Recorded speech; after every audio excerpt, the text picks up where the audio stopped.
When a hush settles over the room, it's time to begin, wouldn't you say? A very good evening to you. I'm Gillian Cold Snow from Northwest Public Broadcasting, and that's a service of the Edward R. Murrow College of Communication at Washington State University. And on behalf of NWPB and the Palouse-Garfield branch of the American Association of University Women, welcome to Plowing Fresh Ground. It's really lovely to have you tonight as we talk about girls in STEM and women in agriculture and science, things that are very important to our community. You've probably noticed that a couple of cameras here and some other equipment and cables around the room. You know what that means? Smile, you're on Facebook Live. You should wave. Come on, everyone, wave to your people watching. So you know the drill. Please silence your cell phones. Unwrap your hard candies now, especially if they have crinkly wrappers. And if you get a frog in your throat, well, I'm sorry, no coughing is allowed. Just kidding, that's perfectly okay, unless you're coughing up a lung, in which case you really should be in bed. But you're not, you're here. And hail and hearty, and I'm really glad to see you all here. Well, first, I'd like to introduce to you the two women who are responsible for us all being here tonight. Please give a hand to Crystal Bailey and Yvonne Berliner from the American Association of University Women.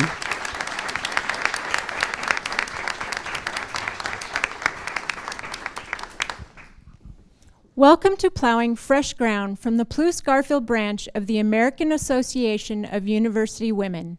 The AAUW's mission is to advance equity for women and girls through advocacy, philanthropy, education, and research. Our Palouse-Garfield branch focuses on education in our community. We have encouraged girls to explore STEM fields, science, technology, engineering, math, by giving financial awards to GAR-PAL 11th grade girls who excel in these subjects. In 2015, we added a new project and have been instrumental in sending 29 local girls to the Tech Trek STEM workshop at Eastern Washington University in the summer after their 7th grade year.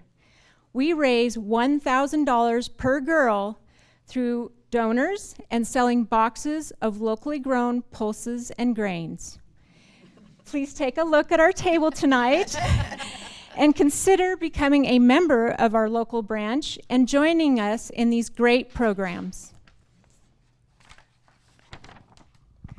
Tonight, we want to celebrate the girls who have shown interest in STEM subjects. We also want to celebrate women in agriculture and have invited local area women who have made a difference and who have been an inspiration to us all and who will be an inspiration to all the girls in the room. They have made a difference in agricultural organizations, technology, farming practices, and research. We're honored also that Northwest Public Broadcasting's Gillian Cold Snow and Anna King are here to support our efforts in celebrating women in agriculture and girls in STEM. They are truly plowing fresh ground. Welcome.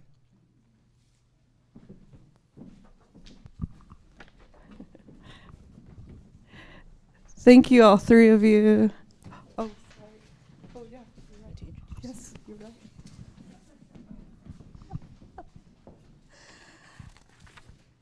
And I did also want to let you know that other staff from Northwest Public Broadcasting are here. We have Conley, Scott, Matt, Michaela, and Greg, who are helping to get this on Facebook Live. Thank you very much, Crystal and Yvonne. Now, I want to tell you a little bit about your host for the evening. You've heard her on Northwest Public Broadcasting, certainly, on 91.7 and AM 1250. But she's also on public radio stations all across the Northwest. Anna King has given voice to Native American tribes, rural agricultural communities, and she founded the award-winning Daughters of Hanford Multimedia Project. But that's not the only thing that sets Anna apart from most journalists. One fan said, Anna tells stories that are not usually told. Isn't that the truth? More importantly, she tells stories that are not often heard. Another thing that distinguishes Anna from other reporters is what happens after the broadcast. Sure, she may put her microphone away, but Anna keeps in touch with the story and the people in it. As yet another fan of hers said so eloquently, Anna is a notable example of a genius community weaver. So it's no surprise that Anna was recently named Washington State University's Woman of the Year. And at the national level, she's also pulled down 2 Gracie Awards. These recognize exemplary programming created by women, for women, and about women in all facets of media and entertainment. The first of those Gracies names Anna the Outstanding Correspondent in Public Radio. The second recognizes her coverage of the dramatic wildfires in central Washington in 2014. And Anna's in good company because that year, other Gracie winners included Kathy Lee Gifford and Tina Fey. So please give a warm welcome to Northwest Public Broadcasting's own Anna King.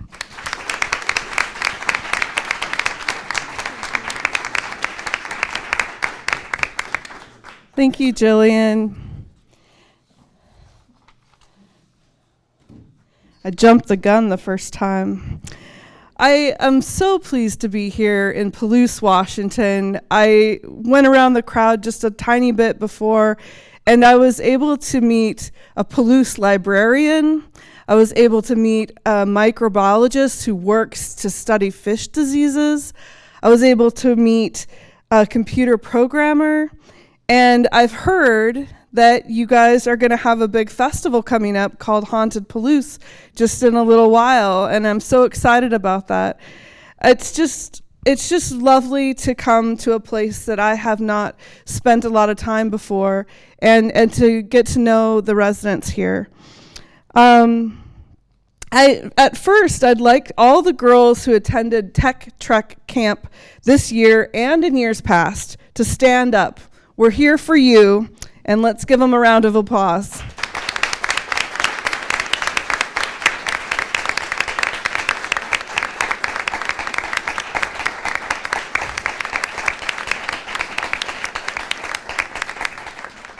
Thank you, girls. Now I'd like to introduce our panelists from the audience's left to right. Holly Neibergs is an associate professor of animal science at Washington State University. Could you give a wave so everybody can see? Also at Washington State, Sindhuja Sankaran is an associate professor in biological systems engineering. Judy Olson was Washington State Executive Director of the Farm Service Agency for 7 years and is recently retired. She was the first woman elected to the Washington Association of Wheat Growers, and she's a 4th-generation farmer. Margaret Parsley, aptly named, is the co-owner of a small family farm just 10 miles southwest of Pullman. She and her husband grow vegetables that are organic and grass-fed lamb. So tonight we're here and we're going to be talking about women and girls in STEM. STEM stands for science, technology, engineering, and math. And it used to be thought, not that long ago, that girls weren't interested in any of those things. So I want to go around the panel and ask each of you to answer the next few questions, starting from the left. And that's the audience's left. What was the moment in childhood or later when the STEM light bulb went off for you? I always really liked animals, and for those of you who knew me as a child, because I grew up in Palouse, I always had horses, and I loved horses. And what got me interested in science was horses. I was interested in how the physiology worked, how they thought, how behavior, how they interacted with you, and all of those things are involved in science. So it was my love of animals that got me interested in science. For me, when I was in middle and high school, I was the girl in the last bench, often falling asleep. The only subject I was really interested and involved was mathematics, because that was something I didn't have to listen but also do, which was more involved rather than just listening to lectures. And one day my dad came and told me, you need to be a teacher. And I really thought I would be a high school teacher or something of that sort. He said, anybody in their life will never forget a good teacher. And it was a strong motivation, inspired by very good teachers as well. So when I went to college, I thought probably high school teacher, PhD is too difficult. But again, my professors were very encouraging and said, it's not difficult. All you need is hard work, perseverance, and you need to work smart. That's all you need. Yeah.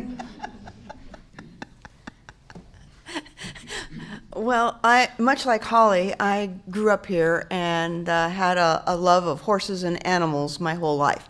And in my early years in high school, I was good at math. We didn't have much of a science program at Garfield at the time, but I really thought I wanted to be a veterinarian. And so that kind of sparked my interest. I obviously didn't turn out to be a veterinarian, but I have always loved agriculture and being part of that. And that's when my first interest in anything to do with biology and growing things and animals. For me, I didn't grow up over here. I grew up on the other side of Washington, outside of Seattle. But we always had lots of animals around. I have always enjoyed working with animals. Most of the time it was small animals. And I've always liked figuring out how they work. I like working with them day to day. And then after we came over here and I did animal science, I had originally thought maybe I was going to be a vet, but I'm really glad I didn't choose that path. I like growing them, not fixing them. And then now that I can have my own animals, I really enjoy playing with the different systems to figure out what works best where I am, what works best with the animals, what works best with what my customers want, and how to make the system all work together well for everybody involved. It's awesome. All of you are interested in some aspect of agriculture. What led you to choose ag or farming as a career? And you've spoken a little bit to this, but if you could extrapolate a little bit. Well, I liked animals, but I was also really taken with the science. When I used to work at a medical school, I was in the Department of Surgical Oncology, and I remember that the chair of the department, he was a surgeon, and he goes, I really don't care why, I just want to fix it. And I looked at him and I go, my whole life is about the why. And it is. That is it. Is I want to know why were they susceptible to disease? Why did they get it and the guy right next to him didn't? And how can we make it so that they're less likely to get disease so we don't have to give them medicines? Like you said, I prefer to grow them than fix them. So my interest in agriculture has always been from the science side. For me, when I graduated from high school, I had a choice of biology and mathematics. And I had to choose one of the other. And back in India, where I am from, the higher education was more theoretical mathematics rather than applied math. So I felt biology was a better, more applied field. That's the reason I chose ag. What better it is to integrate the mathematics and biology through agriculture. Well, I came at this a little differently. I grew up on a farm. I always wanted to be involved in agriculture. My mother told me that I would only be able to do that if I married a farmer, and at that time I had no plans on marrying a farmer. In fact, I didn't marry a farmer, but that's another story. But I think my 4-H experience, because again, that was one of the places my mother put her foot down and wouldn't let me be a tomboy. And so I had to do the cooking and sewing and the girl stuff in 4-H, which was not very appealing to me. And so the lesser of evils was food, because we all like to eat, and I still like to eat, and my family likes to eat. And if you like to eat, you're pretty much involved in agriculture. And it was right then that I made that really direct connection in my 4-H years between food and agriculture, and knew that that was going to be a big part of my life. Thank you. I kind of sort of fell into farming a little bit in, I don't know, my sophomore year of college or so. My husband and I weren't terribly happy with the programs available to us at Western. We both were kind of looking for more of a hard science type of option, and that happened to be the moment when the organic ag program opened up over here at WSU. My husband was interested in that one, and animal science was kind of the one that fit for me. There wasn't really anything else that I was terribly interested in. So in a way, I kind of followed my husband into it, but I've also gotten a lot out of it for myself with, I get to have all sorts of animals, and then, the same way that you said, everybody likes to eat. If I'm not farming, I'm cooking, whether it's for myself or in a part-time job or something else, it's usually involving food somehow. So it works out all the way around. Now I'm going to ask some questions for anybody, so you guys can jump in. So it's pretty clear from your work that women are just as interested in STEM as men are. So are you different from the men you work with? No. I don't think so. So I've been fortunate to work, I work in genetics, and so I work in livestock genetics, but I've also worked in human genetics. I've worked at hospitals. I don't think so. We've had people from all over the world, women and men, work with us, and I think it's the same thing that drives people. It's, I was lucky one time. We had my mentor. He worked in a lab when they won the Nobel Prize, and he also knew another person that won the Nobel Prize at the same time. And so we were fortunate in that he had that class, and we talked to them. And he asked them. He goes, "So what makes a good scientist?" And they both said the same thing. And what they said was, it isn't the smartest person. It's the person that has the best drive, the perseverance. That's what makes a good scientist. You don't have to be the brightest. You just have to get it done. And so I think that characteristic, whether you're a guy or a girl, it doesn't make any difference. If you want to do it and you got a good drive to do it, they called it a burn in the belly. I think that's what gets it done. Yeah, I had something to add to it. So when you go to an engineering class, you see maybe 20-25% is women. Most of them are men. Women usually find it somewhat difficult to adapt in terms of they feel little, or maybe they are scared to ask more questions and cope up with their reality. But as years pass, as you advance in your career, maybe it's Margaret, Holly, or Judy, you become an expert. With time, as you develop that expertise, the gender goes away. She is Holly, expert in this. Doesn't matter she's a man or she could be a man, she could be a woman, right? It doesn't matter. So gender slowly goes away as you become more and more confident and you feel that you have a hand over what you're doing. That's my thoughts on it. Well, what was funny, though, was Roslyn Arlow, who was one of the Nobel laureates that we talked about. She said, "I'm the only one that when I went to get my Nobel Prize, I had to make meatloaf and put it in the freezer." that was funny. All right, you guys. Were you confident from the start that you had the right to do this work?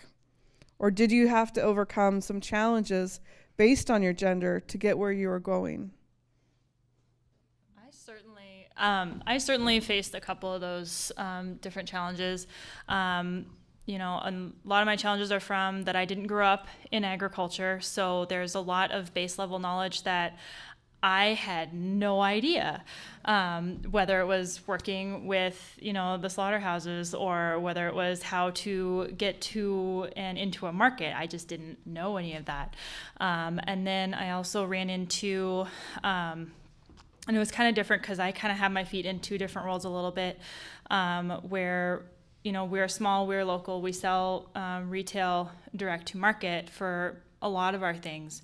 And most cases, nobody cares whether I'm a man or a woman.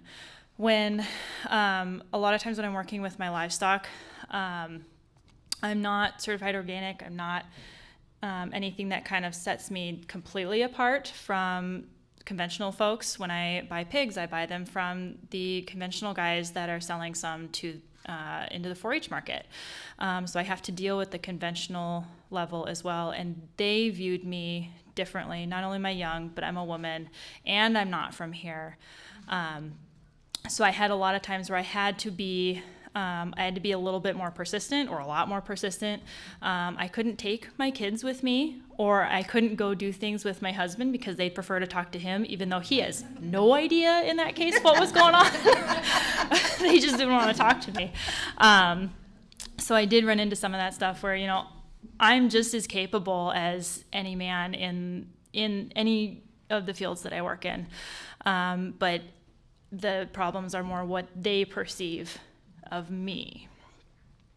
I would agree with that. I wouldn't say that I had challenges, but I think most of them were self-induced, just from the way I was raised and the way we were all raised. You know, there was a period of time where women weren't involved in agriculture.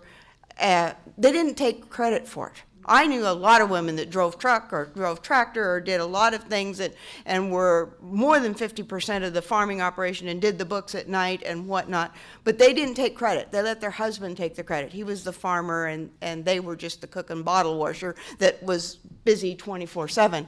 I just admitted it, and because I liked it. I preferred it, and I just admitted it, and people kind of looked at me with a strange eyebrow, but not too bad. I mean, there were a few things, but I would say that my male peers of my age group were very accepting. I never had, maybe my own bar was a little higher, but certainly theirs wasn't.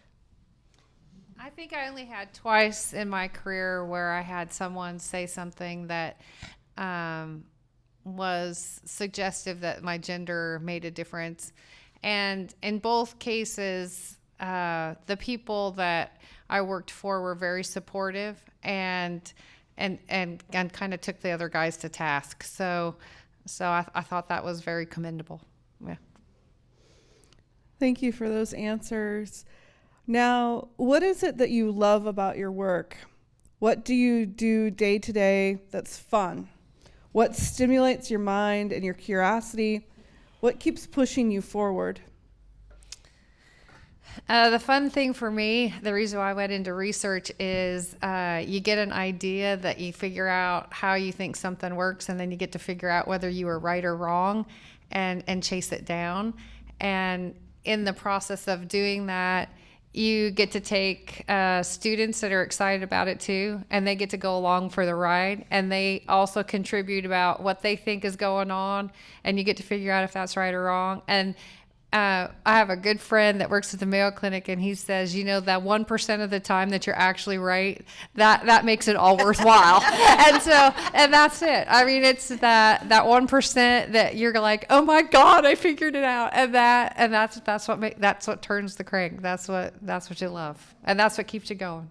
Holly, could you talk just a little bit, explain what you're talking about?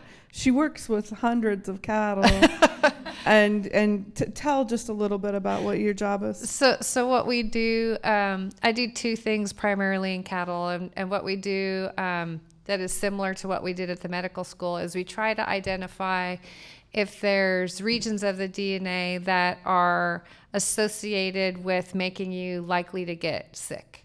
Okay, so you know that sometimes you can have, we'll take like a classroom. You can have a classroom, everybody is, blowing germs all over everybody, and some people are going to get sick and some people aren't. And they're all getting the same germs. So why is that? Okay, and it's the same way with cattle. And a lot of the diseases people get and cattle get are the same. So you can try to figure out why do those guys not get sick? And so that's what we... And to do that, because everybody's exposed to different things and cattle are exposed to different things, it takes thousands of animals. So we screen a lot of animals and we do a lot of genotyping, which just is looking at the DNA to try to figure that out. And then a lot of times it has applications to other species, including people. So cool, right? And then you work with drones. Yes. So tell us about your drones a little bit. So I'm in agriculture engineering department, though they decided to name it biological systems engineering.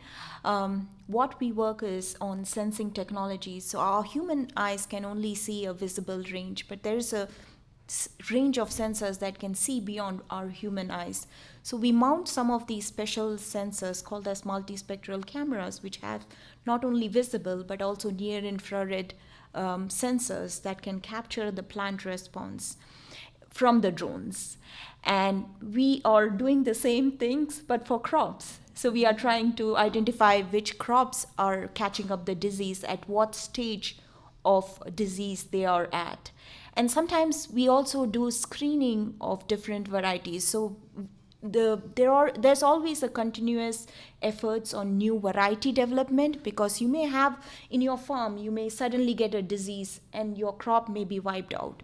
If you have a variety that is resistant to a certain disease, then you don't need to spray and probably you will be able to save your crop. So we use sensors in the drones to see which varieties are the ones which can sustain a certain condition of disease pressure.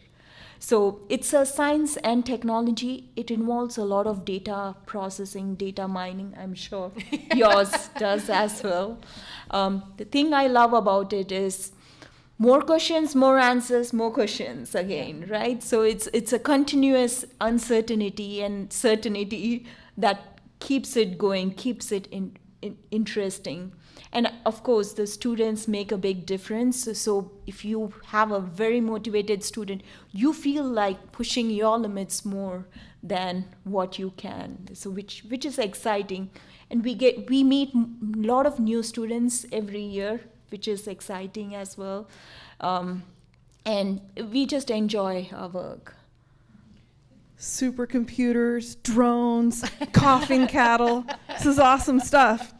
Do you guys have some? I do. I am a farmer. I've been a farmer almost my whole life, and I've enjoyed almost every minute of it. There have been a few years, like right now, I'm glad I'm retired.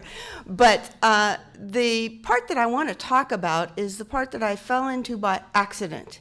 And that started out as being a volunteer and being a part of a commodity organization.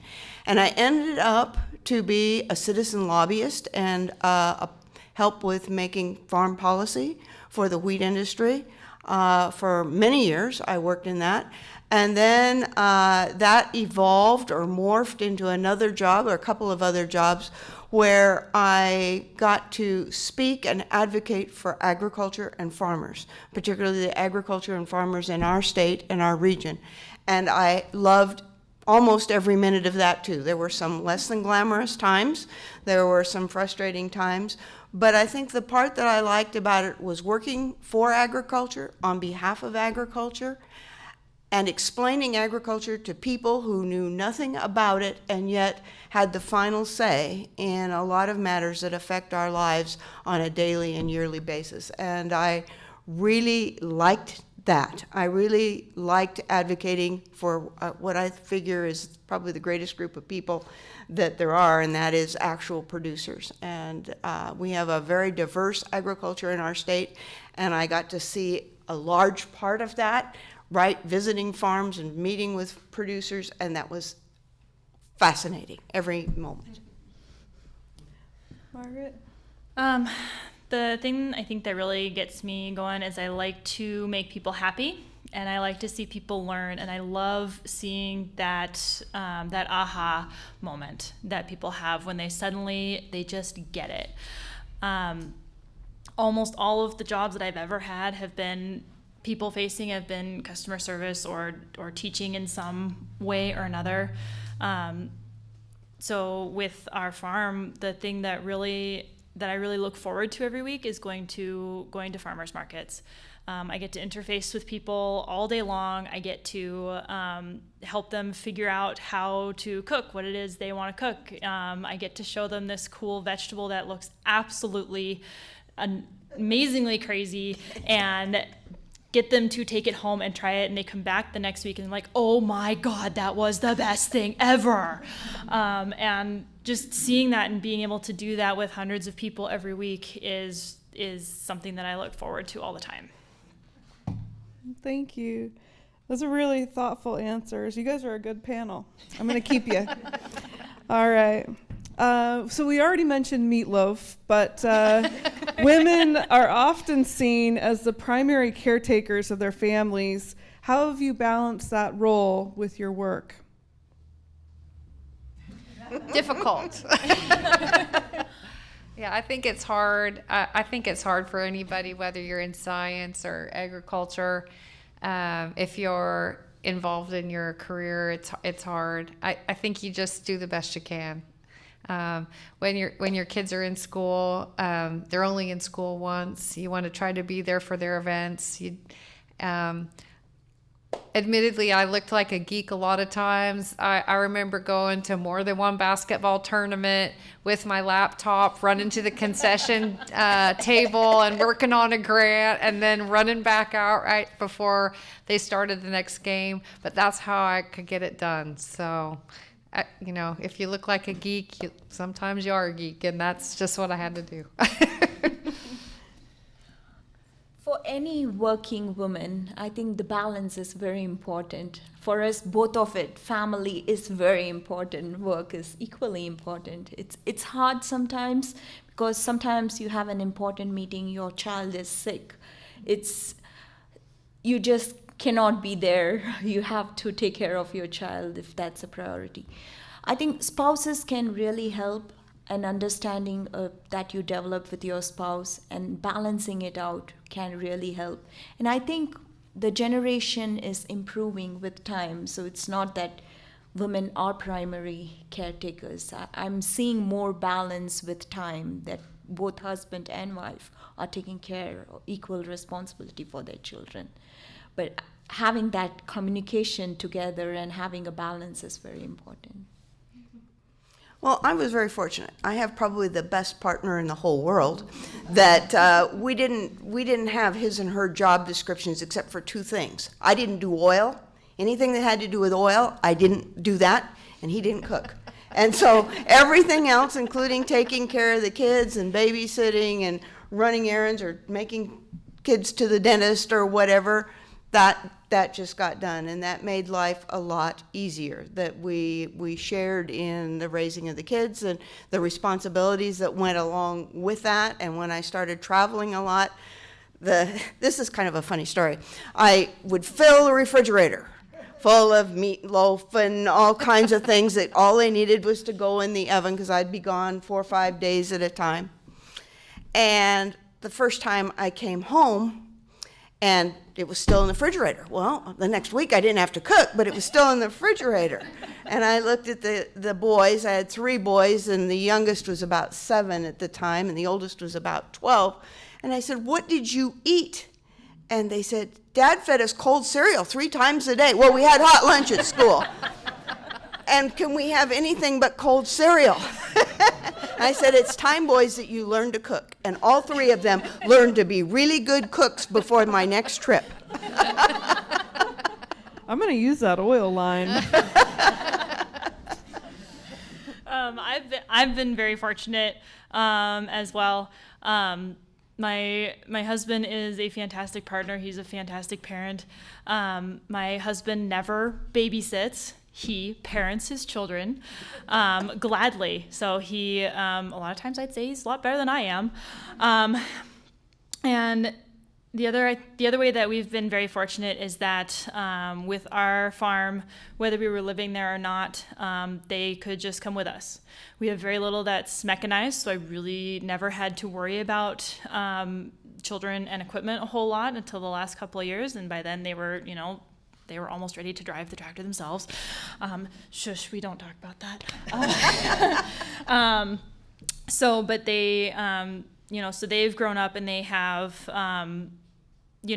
a mile's worth of range that they can just play with all day long. And, they come home and they're filthy and they're dirty and they make brown rings in the tub, but, who cares? They're happy and they're healthy. I think the biggest challenge that I've run into as they've grown older is that when we get into school and when they start doing activities and they start having, their own little lives, now I have to coordinate that more. We have to be back in town at this time because so-and-so needs to be picked up here, and so-and-so can't get off the bus without a grown-up, so you have to be here at this time or they're going to send them back to school. Or so just for us, learning how to juggle all of those different things and running our own business has been the biggest challenge the last couple of years as our kids have gotten a little older.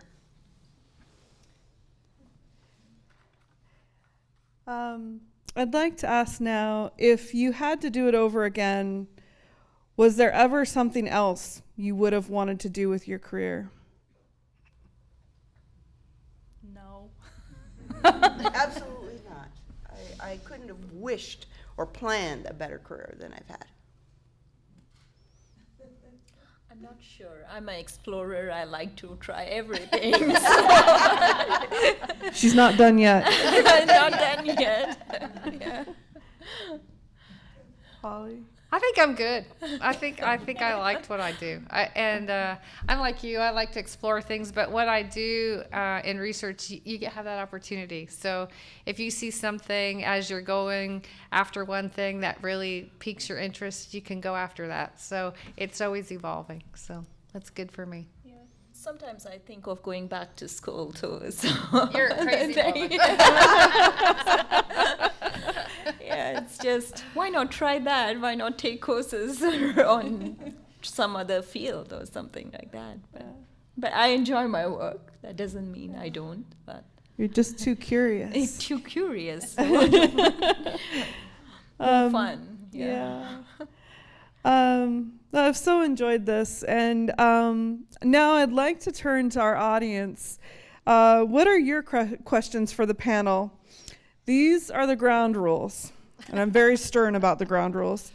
Tell me who you are and where you're from, no speeches, and make sure you ask a question. So some brave soul, can we get somebody to start? Who's brave out there? We've got one right here. I'm brave. Oh, hold on for the mic. Oh, that's another thing. We're recording all of this, so make sure we get the mic to you. Okay, I'm Yvonne Berliner from Garfield, and my question is about being brave, exactly, and about confidence. And I want you to think back to being 13 and your confidence and how sure of yourself you were in STEM fields or in learning or language or history or whatever subject. How confident you were and what you did to get over your lack of confidence, if that was the case. I think that's a great question because we see in college a lot of students coming and it's taking them out of their comfort zone, and they have to establish new support networks and new friends, and they're not quite sure how much they have to study for that first exam or what they have to do. And so it really makes them unconfident. And even though they may have done really well at their high school or whatever, now there's all these people that did really well at their high school, right? So it takes you out of your comfort zone a little bit. And at 13, I think it's the same way, right? You still have you have anxiety that you don't know it well enough, or I needed to study more, or maybe I didn't, or you don't know. You're not.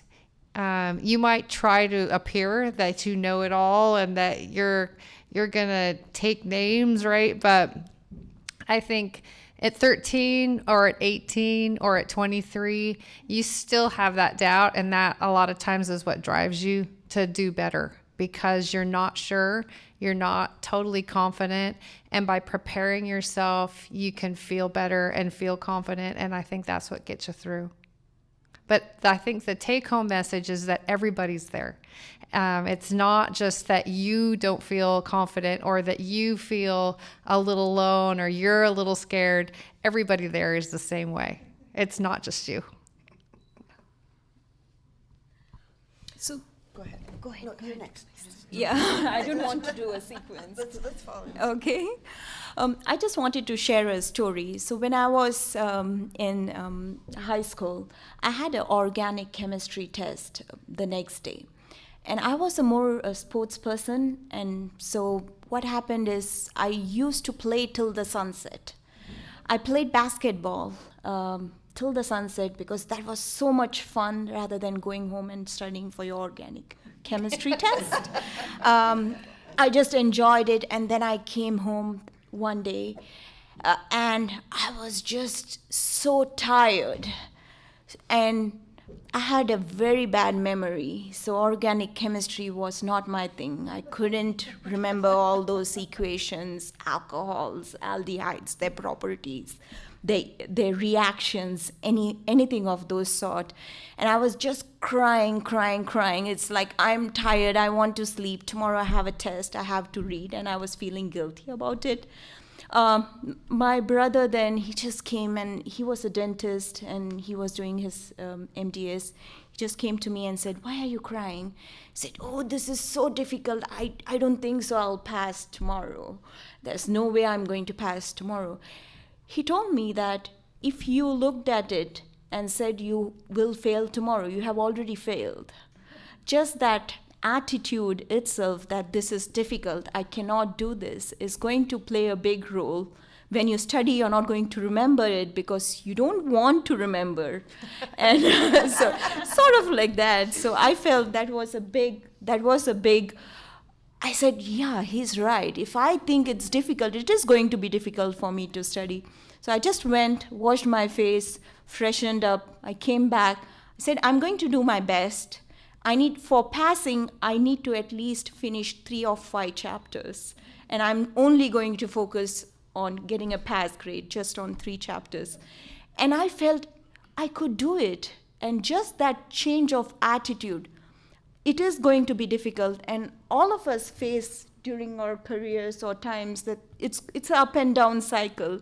Just that you have to push yourself back into gaining that confidence. I can do it, and go with it. Those are wise words. I feel like I need to take a little I can do it. Go ahead. When I was 13, I was really shy.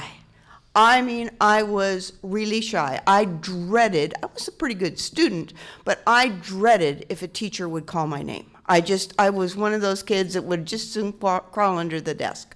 And I was terribly shy. And I said I was in 4-H. And in 4-H, you had to get up in front of people and talk and give demonstrations. And the first 2 or 3 years that I did that, I would just have a stomachache for days before I had to do it. But one of the things I learned is that I practiced. And I practiced. And I practiced till I knew what I was talking about.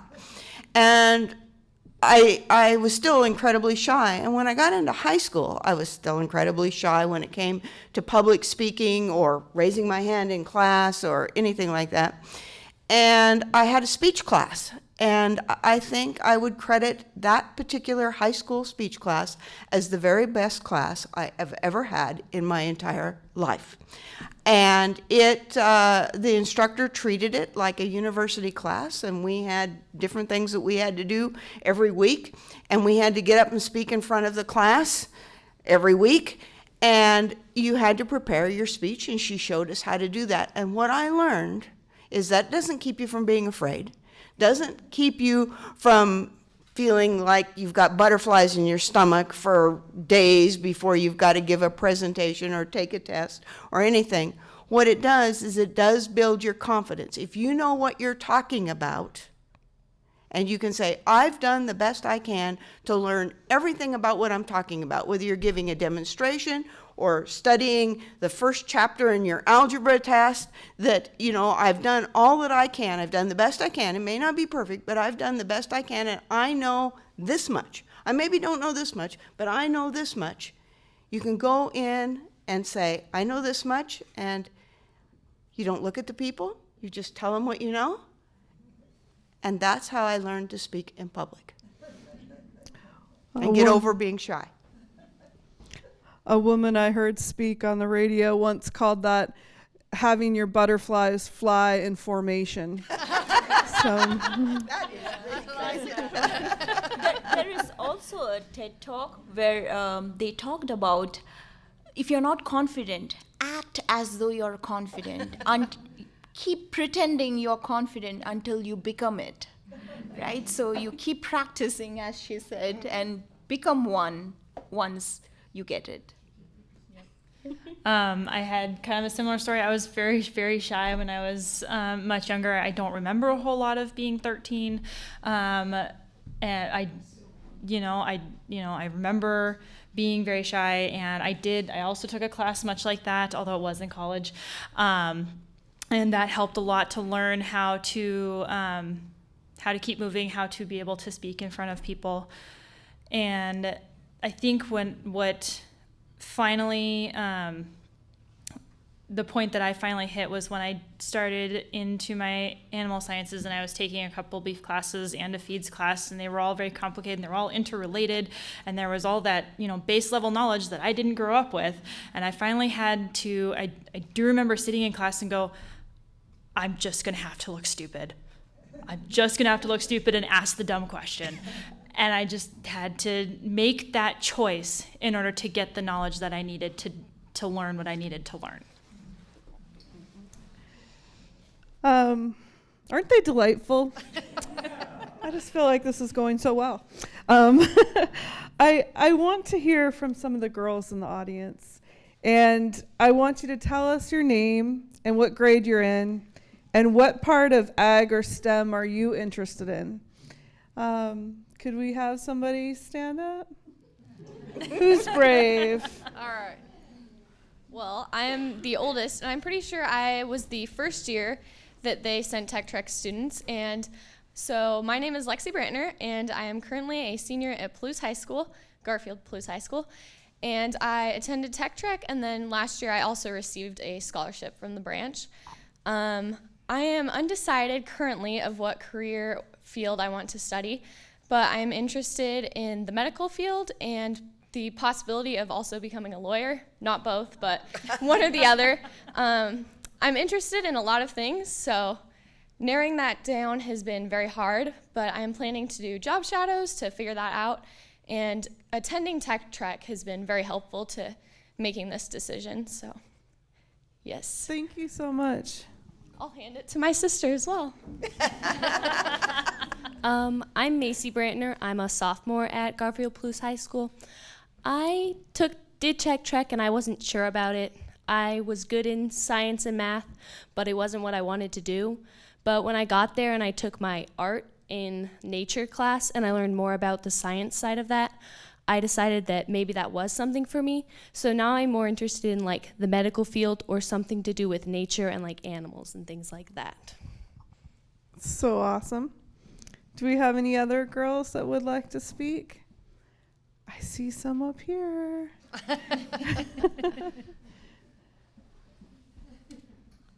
Okay. Do we have any boys in the audience that would like to speak? We don't want to leave them out either. Okay. We've just got a few minutes left, but I wanted to ask one more myself. What in your research or work is the biggest mystery to be solved? What do you wonder about?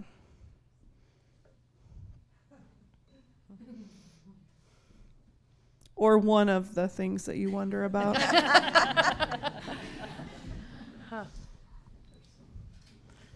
I don't have an answer. That's a big question. That's a good question, yeah. There's no problem in your science that you're If there's too muscling over? many, Yeah, that's there are the problem. Is there's too many. Yeah. What's one of the cool ones that you like?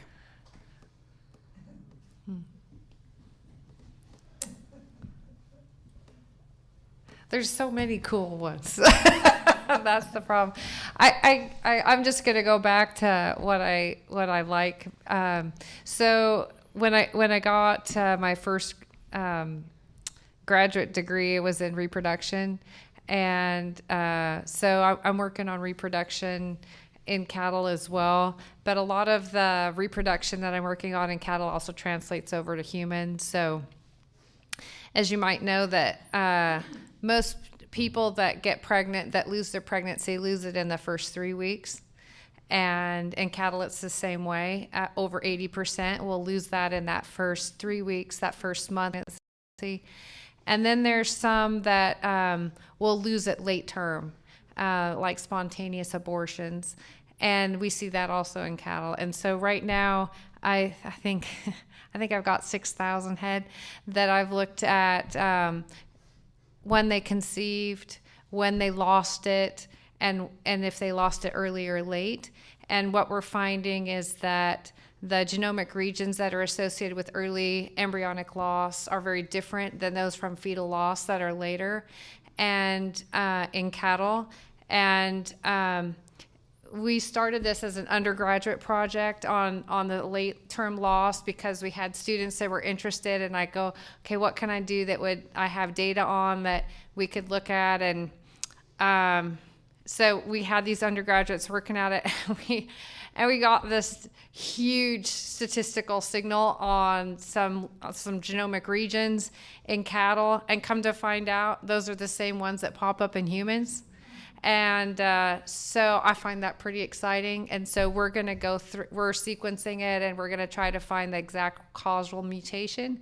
And so if we can do that, then maybe we can help stop some of those late term losses in women, both and in early embryonic loss. So that's cool for me. That's really cool. Just that. Sindhuja. It's hard to say. There are Just one thing that you like that is like a nugget of coolness. I feel in biological systems, plants or animals, they are so complex that it's so hard to understand a certain trend or a pattern. I'm glad she has come towards the discovery, right? But sometimes there are so many exceptions. You may grow the crop in the same way, it's the same weather, still they behave so differently. I think that's the most exciting part of it. How crops interact with weather is a big question that is there throughout the world, since all of us are anticipating climate change and it's going to affect our agriculture. What to expect in future is uncertain, so which I think is a big question that needs to be answered. So diseases or things could possibly get more difficult. There is no way you can predict, because any crops, especially crops, are a function of weather, and no two seasons are the same. So there's so much uncertainty. How a biological system is going to react to the environment is a big question mark. So though I have sensors that can measure the crops, it still cannot predict how these two things are going to interact in a way that I can probably, if I can identify a marker, it may not be a biological marker, but a spectral signature that can identify it, that would be great. Mm. With the science on climate change, that sounds like you have job security there. Judy? All of us have. Yes. Yeah, I was going to say, I think we need a solution to how we can predict that we're going to have rain before the crop gets ripe. I think we need to figure out so that we can get that crop ripened before the rains set in. That is kind of a perpetual, or snow for that matter. Preferably we get it done before the snow comes. But on maybe a little more practical sense, although that is very real, because that happens, I know, with plant breeding and research about the length of time it takes for maturity, and as practices need to change, as our weather patterns and climate are changing, I don't necessarily believe that the varieties that we have right now are going to sustain us for very long and be viable. But one of the things that has fascinated me in the last probably 15 years of farming, and we're not organic, and we as dryland grain farmers probably never intended to be or planned to be, but to better understand the forces of nature, of soil and the microbes in the soil and the climate and the worms and whatnot, and how we can work with those biological systems that are there more compatibly than just do our own thing and ignore them. I think that I read somewhere about the number of worms per acre, and of course some of the practices that we have, we diminish those pretty greatly, but it's like having a whole herd of cows running around. And if you think about what kind of nutrients you get from a whole herd of cows, if you could let them run around on your field, and you can grow crops and have worms at the same time. And I'm really fascinated that I think that's a future thing that would be really enhance production agriculture, just a better understanding. I once hunted for a giant Palouse earthworm with several scientists for like a whole afternoon. We went over hill and dale, and I was so muddy and tired at the end of it. And then my editor was like, "It's a worm. It doesn't make any noise." And I'm like, "I know." And this is radio, so it's going to be a tough story. Anyway, sorry. Just reminded me of that. Margaret? You should have called my 5-year-old. He could have found you a whole bunch. I think the thing that has fascinated me the most, and it actually started with one of my projects for one of my college classes, and the project was to build a crop rotation, and my overachieving self added in some pigs and some chickens and some this and some that. But it's kind of stuck around in my head with the grand question being, how many people can I feed sustainably here? I have a few numbers I can go off of. For example, the last time I talked to the co-op, they sell like roughly 5,000 head of hogs every year out of their store in downtown Moscow. That's a lot of pigs. But if I take those numbers and plug those in, how do I play with that? And if I, take some of the anecdotal evidence I have from running pigs on our ground and then putting in pumpkins behind them, and our pumpkin plants, instead of being 3 feet tall or 5.5 feet tall, how do we do that? How do we fit it all together? And how many people can we really feed here? This is absolutely a fascinating question that I'll probably never be able to answer, but I'm going to give it a try. I just want to thank everybody for coming tonight, and I want to thank our panel. I want to thank, let's give a round of applause to our panel, shall we?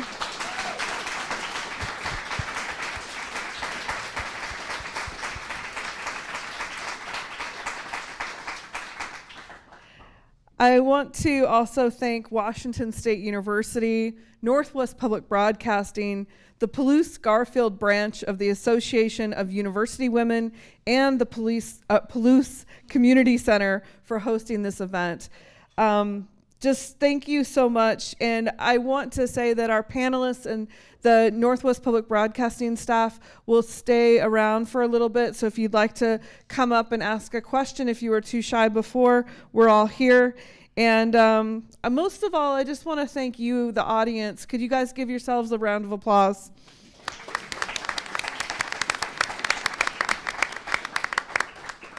Thank you so much, and good night.